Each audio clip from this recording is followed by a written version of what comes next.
Kita kan pakai internet setiap hari ya, tapi pernah kepikiran nggak sih gimana sebenarnya cara kerjanya? Ini tuh bukan sihir, bukan juga sesuatu yang ngawang-awang di awan. Ini adalah sebuah mahakarya rekayasa fisik. Yuk kita bedah bareng-bareng gimana internet sebenarnya bekerja, langkah demi langkah. Coba bayangin deh, Anda lagi browsing, terus ngeklik sebuah tautan, video, artikel, apapun itu. Dalam sekejap mata, sebuah permintaan melesat keliling dunia dan balik lagi. Tapi, gimana caranya? Proses apa sih yang terjadi di balik layar? Biar gampang, kita bakal ngikutin perjalanan satu paket data kecil. Anggap aja ini kayak surat digital, dan kita akan jadi detektif yang mengikuti petualangannya dari komputer Anda sampai ke belahan dunia lain. Nah, perjalanan paket data kita ini nggak langsung mulai di internet global loh. Justru mulainya itu deket banget sama kita, di dalam rumah atau kantor kita sendiri, dalam apa yang disebut jaringan lokal. Jaringan ini namanya Local Area Network, atau biasa disingkat LAN. Anggap aja ini kayak grup arisan eksklusif buat semua gadget Anda. Komputer, HP, konsol game, semuanya nyambung di satu tempat. Gampangnya, kalau di rumah Anda ada Wi-Fi, ya itu berarti Anda punya LAN. Biar semua perangkat ini bisa ngobrol satu sama lain tanpa salah sambung, mereka butuh semacam pengatur lalu lintas lokal. Nah, di dunia jaringan, tugas itu dipegang sama perangkat keras yang namanya switch. Dia yang mastiin data dari laptop Anda nyampenya ke printer, bukan malah ke HP Anda. Prosesnya simple banget kok.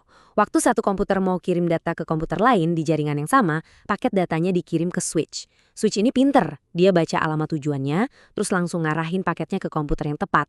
Semua ini kejadiannya di dalam jaringan lokal aja, belum nyentuh internet sama sekali.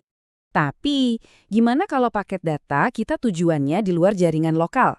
Nah, paket ini harus keluar dari kompleks perumahannya dan masuk ke jalan tol informasi global. Disinilah pertanyaan kuncinya muncul. Gimana caranya jaringan pribadi yang aman di rumah atau kantor kita bisa nyambung ke dunia internet yang luas dan publik itu? Perangkat apa yang jadi jembatannya?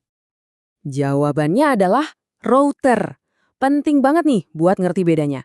Switch itu buat obrolan internal, kayak PC Anda ngobrol sama printer. Tapi router, dia itu penjaga gerbangnya. Dia yang ngurusin semua lalu lintas yang masuk dan keluar dari jaringan Anda ke jalan tol internet yang lebih luas. Cara paling gampang buat ingatnya gini, kalau switch itu polisi lalu lintas di dalam komplek perumahan Anda, nah router itu gerbang utama kompleknya. Nggak ada yang bisa masuk atau keluar ke jalan raya internet global tanpa lewat si router ini. Oke, jadi paket kita udah ngelewatin router dan sekarang ada di jalan tol super sibuk, internet itu sendiri. Tapi jalan tol ini sebenarnya apa sih? Ini definisi paling dasarnya internet. Internet itu bukan satu benda tunggal. Tapi sebaliknya, ini adalah kumpulan raksasa dari jutaan jaringan pribadi dan publik, kayak LAN di rumah Anda yang semuanya saling nyambung satu sama lain. Mungkin ada yang mikir kan, kalau router itu fungsinya nyambungin jaringan, kenapa nggak kita bikin aja satu router super gede dan kuat buat seluruh dunia? Kenapa sistemnya harus rumit ini? Wah, kalau gitu ada beberapa masalah besar. Pertama, itu jadi titik kegagalan tunggal. Kalau router raksasa itu rusak ya udah, internet sedunia mati total. Terus, router itu juga bakal kewalahan sama lalu lintas data yang luar biasa banyak. Dan kita butuh kabel yang panjangnya nggak masuk akal buat nyambungin semua orang ke satu titik itu. Solusinya itu, jujur aja, brilian banget. Sebuah sistem yang terdesentralisasi. Jadi, alih-alih satu pusat, internet dibangun di atas jaringan router raksasa yang saling terhubung di seluruh dunia. Kalau satu router mati, nggak masalah. Lalu lintas data bakal otomatis cari jalan lain. Inilah yang bikin internet itu kuat banget. Dan sekarang siap-siap kaget ya, gimana caranya data ini nyebrang benua? Kebanyakan orang mikirnya pasti satelit. Salah besar.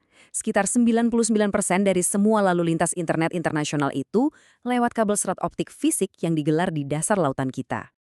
Skalanya itu susah dibayangin. Ada lebih dari 4 juta kilometer kabel bawah laut yang melilit planet kita. Jadi ingat ya, internet itu bukan awan yang gaib. Ini adalah keajaiban infrastruktur fisik yang masif dan nyata.